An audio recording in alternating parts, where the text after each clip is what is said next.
I was 25 when I found out my name had been on a mortgage since I was 17. Let me say that again, 17. Still in high school, no job, no income, still asking permission to go out after 9 p.m., and yet, legally, I had already agreed to back a loan on the house we lived in, only the first. Never signed anything. At least, not knowingly. I found out by accident because of a rental application, a quiet apartment across town, far from everything that had weighed me down.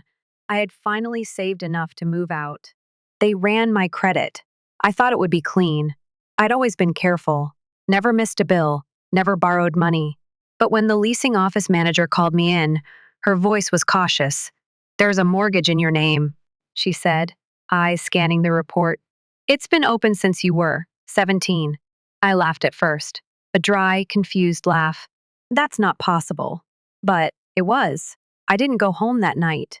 I sat in my car for over an hour, in a quiet parking lot behind a diner, staring at the traffic light blinking red through my windshield. Mortgage. My name. Since 17. I called the bank. I called another. I called a third. The addresses matched. The signatures matched. And all of them traced back to the house I grew up in. The house where my mother still lived? Where I had lived my entire childhood. Where I had believed naively that I was being protected. The next morning, I drove back, not to confront anyone. I didn't have that kind of fire in me yet. I just wanted to understand. Mom was at the kitchen table, sipping coffee. She looked up, surprised. "You're up early," she said. "Everything okay?" I sat down across from her. My hands were shaking. "There's a mortgage on the house," I said. She blinked, then looked down at her cup. "And it's under my name." A beat of silence. Then she sighed, as if I'd brought up something trivial. "We had no choice. You wouldn't understand. It was just paperwork. Paperwork. Under my name. You were turning 18. It didn't matter. It wasn't your signature. It didn't hurt you. Did it? We paid it. You lived here." I stared at her. The woman who had packed my lunches, kissed my forehead, tucked me into bed when I was sick. She said it like it was no big deal. Like using your child's name to take out a loan was a favor. Like I should be grateful. I don't remember what I said. Next, I think I left. I think I sat in my car again. I think I cried. But not because I'd been used. Not because of the debt. Because in that moment, something inside me split quietly cleanly. The last little part of me that had believed I was loved unconditionally just crumbled. That weekend, there was a family gathering, a barbecue. I showed up late, on purpose. No one seemed to notice. I walked around the backyard, kids running, music playing, someone flipping burgers on the grill, and my mother holding a tray of drinks, laughing like she hadn't just broken my trust in a way. I couldn't explain. Someone offered me a folding chair, then laughed. "Oh, wait, we're out of chairs. You don't mind standing, right?" I smiled, said nothing. I stood. I watched them pose for a family photo. I wasn't in it. No one called me over.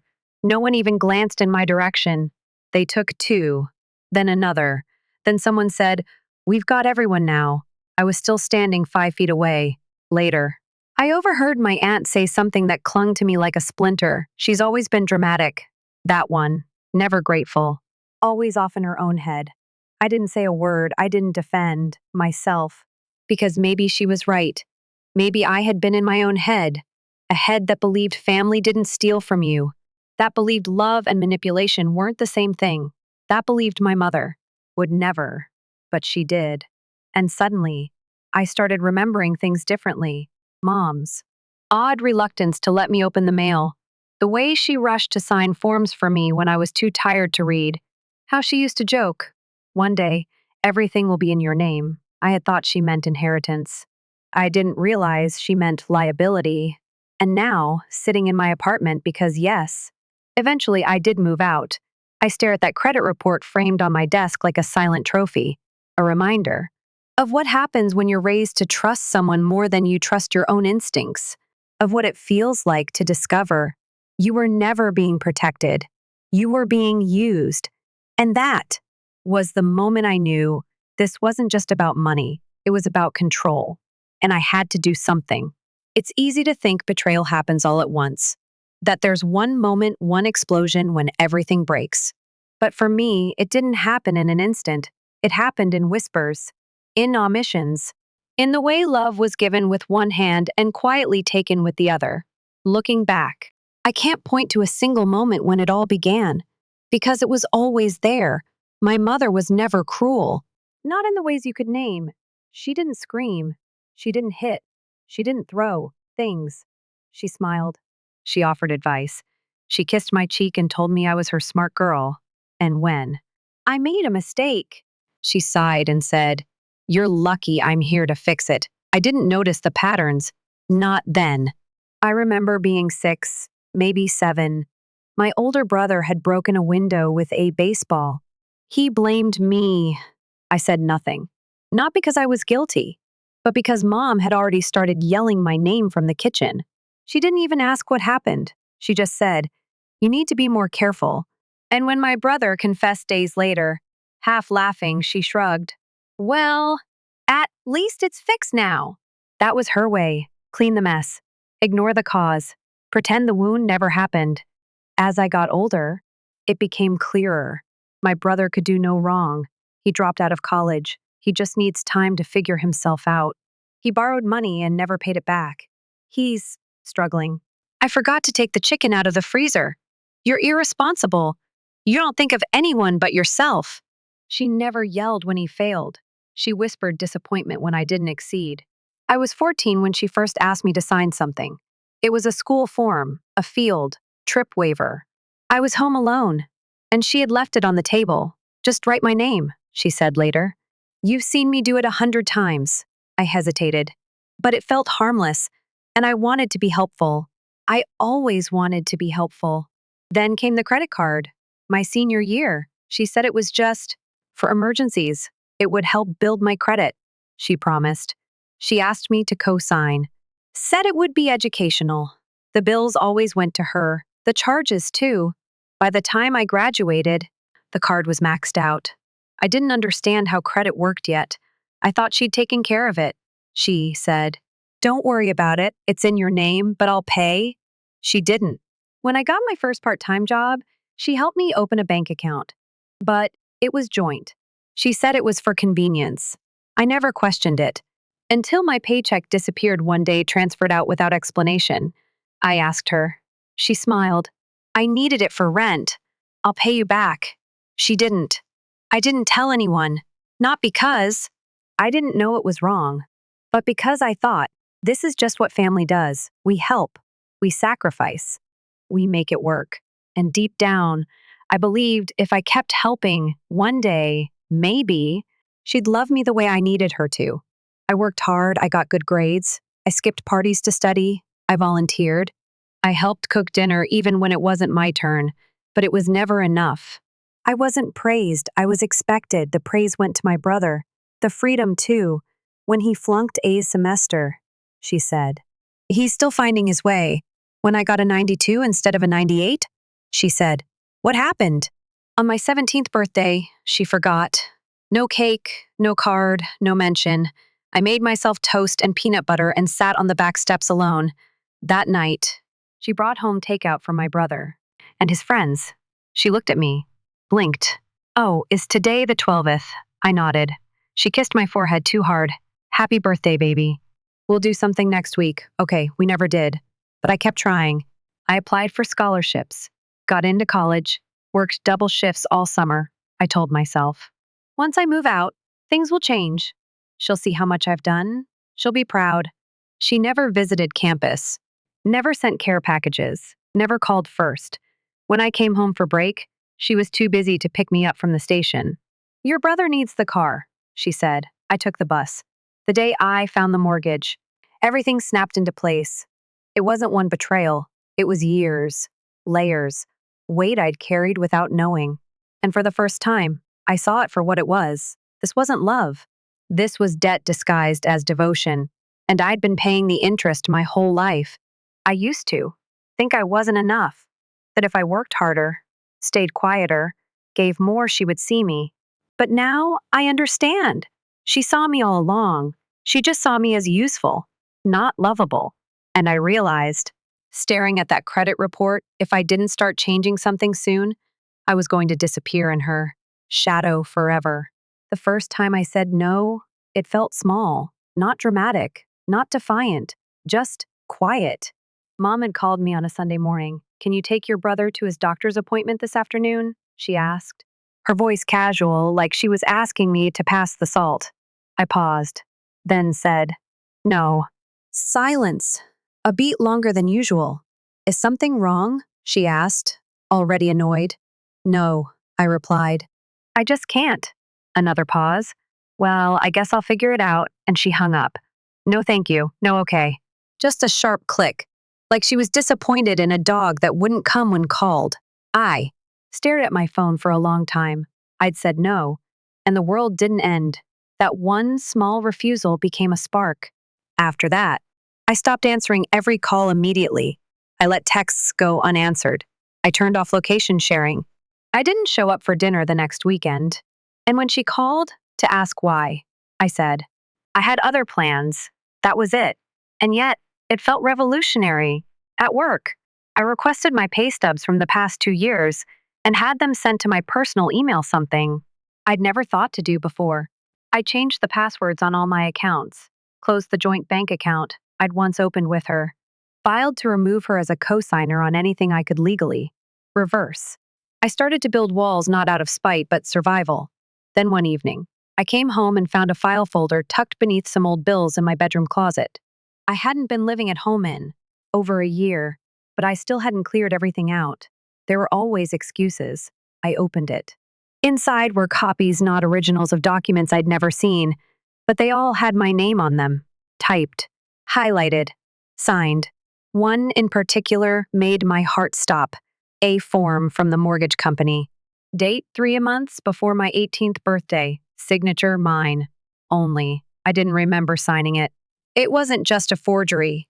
It was a copy of a signature I'd used on something else reproduced perfectly, as if it had been cut and pasted. The writing was mine, but the permission wasn't. That night, I couldn't sleep. I lay in bed, staring at the ceiling fan spinning slowly, trying to remember where I'd seen that original signature, where she could have copied it from.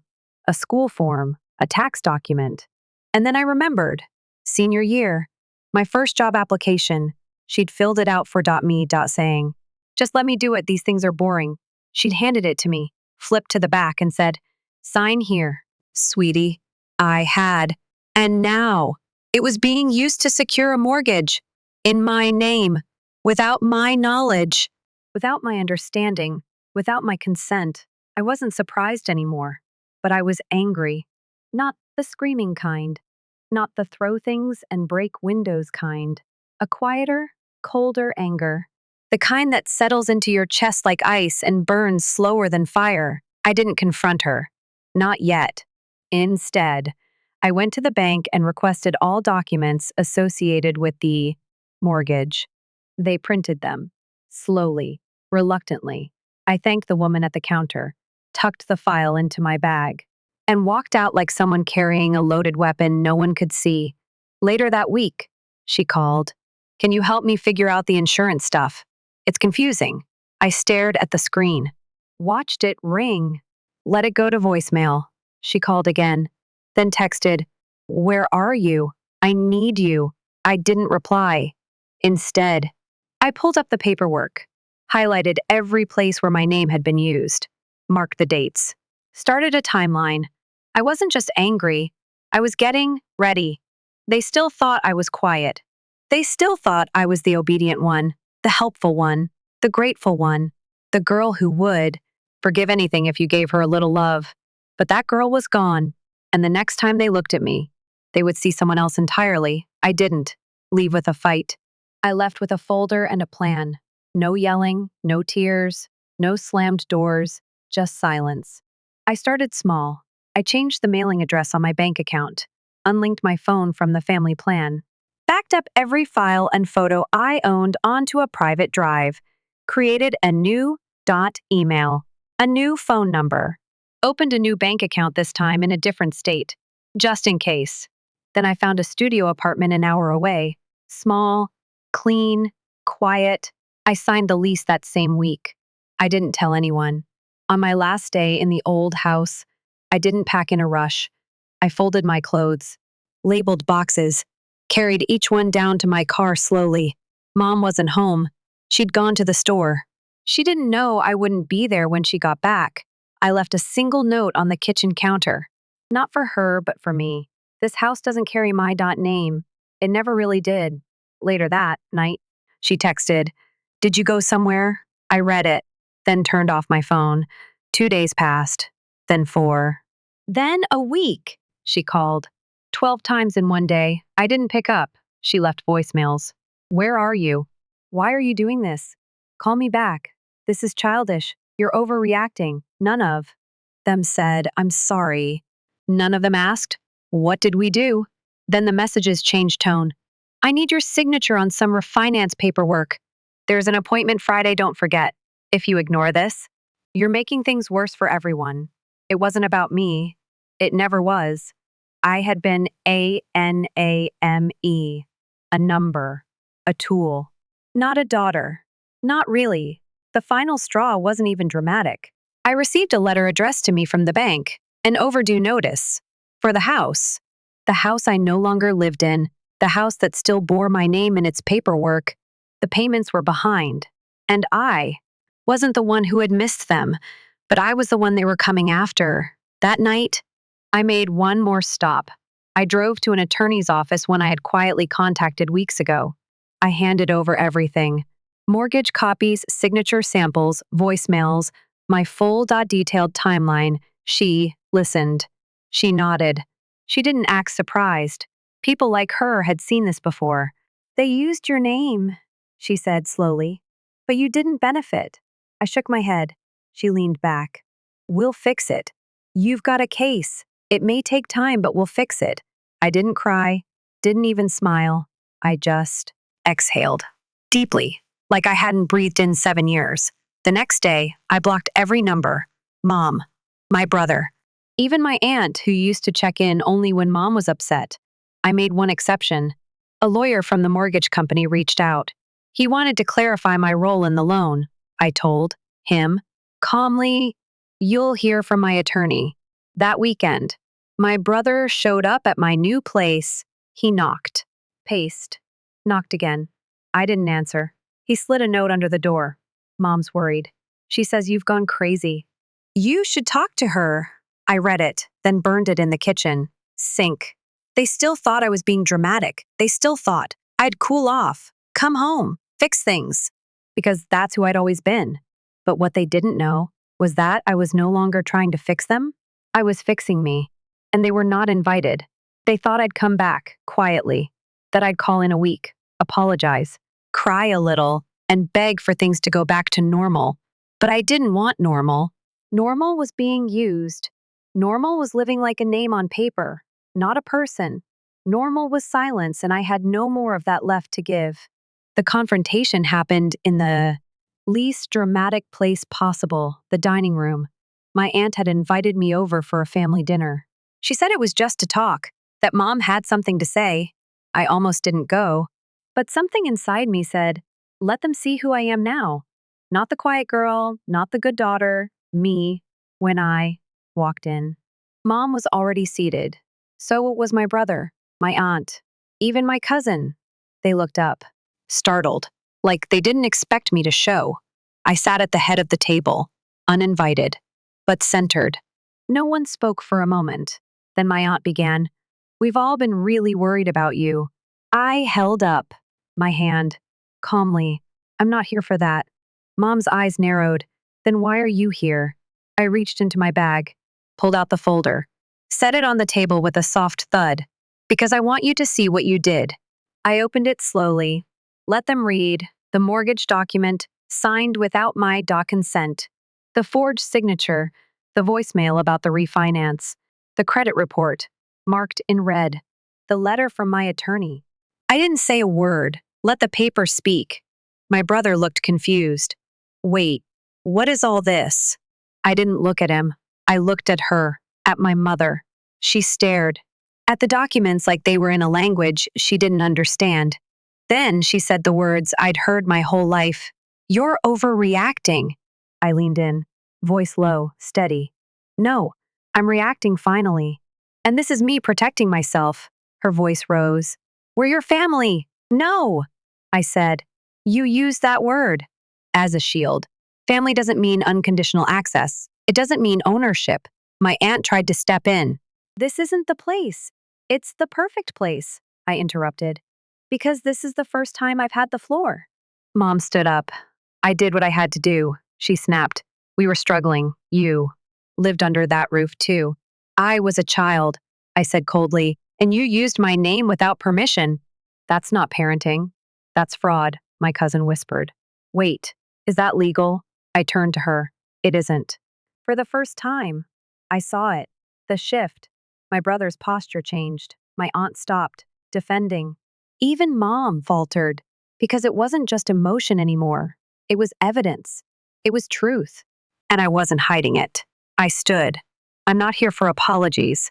I'm here to make one thing clear. I slid a final document across the table, a notice of disassociation, prepared and notarized. I'm removing myself from any shared liability, from this family's financial wreckage, from this role you kept me trapped in. Mom stared at the paper. You can't do that. I smiled. I already did. No one moved. No one spoke. I picked up my bag, buttoned my coat, paused at the door, and turned back. One last time. I hope you figure things out. But from now on, I won't be your safety net. I won't be your secret. And I won't be your silence. And then I walked out. Not in anger, in freedom. It didn't all collapse at once. It unraveled thread by thread. 2 weeks after I walked out of that dining room, I got a text from my brother. Hey, you might want to know. Mom's freaking out. Something about the mortgage company calling. I didn't reply, but I knew exactly what had happened. I had revoked my authorization. The loan was no longer protected by my name. The shield they had counted on was gone. A few days later, I heard from a friend of my aunt's, someone I barely knew. Someone who worked at the same bank where my mother once smiled and joked her way through forms. She came in asking for a loan, she said, but she didn't qualify. They flagged the account. I didn't smile, not out of cruelty, but because justice isn't always about revenge. Sometimes it's just the truth catching up. I heard whispers through distant family members, through old friends who still followed me online, that she was angry, that she blamed stress for her health problems, that she was telling people I'd turned on the family, but no one asked me why. They never did. Until one day, someone did. It was a woman from work, new hire, quiet, observant. We were walking out after a long shift, and she said, softly, you don't talk about your family much. Are they around? I opened my mouth to lie, then stopped. No, I said. Not anymore. She didn't pry. She just nodded. That must have taken a lot. And in that moment, I felt something shift. Not in her, in me. Because I hadn't realized how strong I'd become until someone else saw it without needing the full story. Mom tried to call again, then she emailed. Subject line, let's start fresh. In the body. She wrote, I know things got messy, but we're family. We should be able to move on.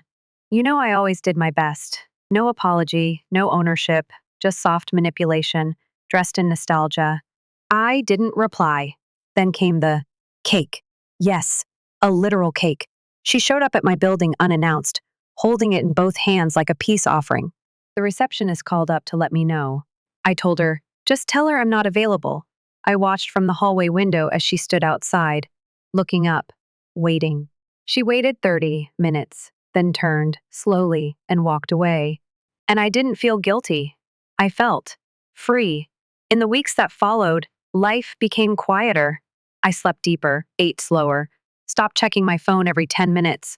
I joined a yoga class, started therapy, reconnected with an old college friend, one who'd once told me, you don't have to carry so much. I laughed more, cried less, and even when I did cry, it felt different, like release, not despair. One morning, I woke up early. The window was open. Light streamed in across the kitchen floor. I made tea. sat down, and for the first time in years, I didn't feel like I was bracing for something. I wasn't surviving.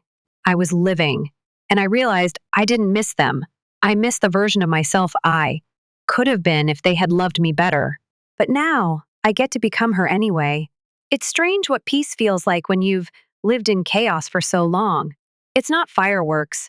It's not loud or triumphant. It's quiet, like breathing without pain, like coming home to yourself. I live in a small apartment now, just mine. No one else's name on the lease. No one else's bills arriving in the mail. No one else waiting for me to rescue them. I decorate slowly. A second-hand bookshelf. A thrifted armchair. A plant that I remembered to water 3 times in a row. Victory looks different now. I still see my mother sometimes. In the grocery store. At the post office. Once. Sitting alone at a diner I used to love. She never approaches. She doesn't have to. We both know we live in different worlds now. She made hers out of secrets and sacrifice. I'm building mine from sunlight and space. Sometimes, I still think about the girl I used to be. The one who believed if she was helpful enough, kind enough, quiet enough, she would finally be enough. I wish I could hold her. Tell her, you were never the problem. You were just the easiest to blame. But I don't need to go back to her, because I am her now grown up. Still soft, still loyal, but no longer willing to bleed for people who never brought bandages. A friend asked me recently, "Do you miss them?" I paused. "No," I said, "but I miss what I thought we were." That version of family only ever existed in my head, and that's okay, because I've stopped chasing ghosts. I've stopped waiting for apologies. I've stopped expecting people who broke me to be the ones who fix me. Now, I fix myself. With morning walks, with late night journaling, with boundaries I no longer apologize for. With love I give myself first. The mortgage in my name has been cleared. It took time, paperwork, a few court hearings. But the day it was officially removed, I stood outside the courthouse, looked up at the sky, and smiled. Not because I had won, but because I was finally free. Some stories end with reconciliation. Mine didn't. But it ended with peace. And sometimes, that's the braver ending. If you're watching this, if you've ever felt like the forgotten one, the used one, the background character in your own life, let me say this.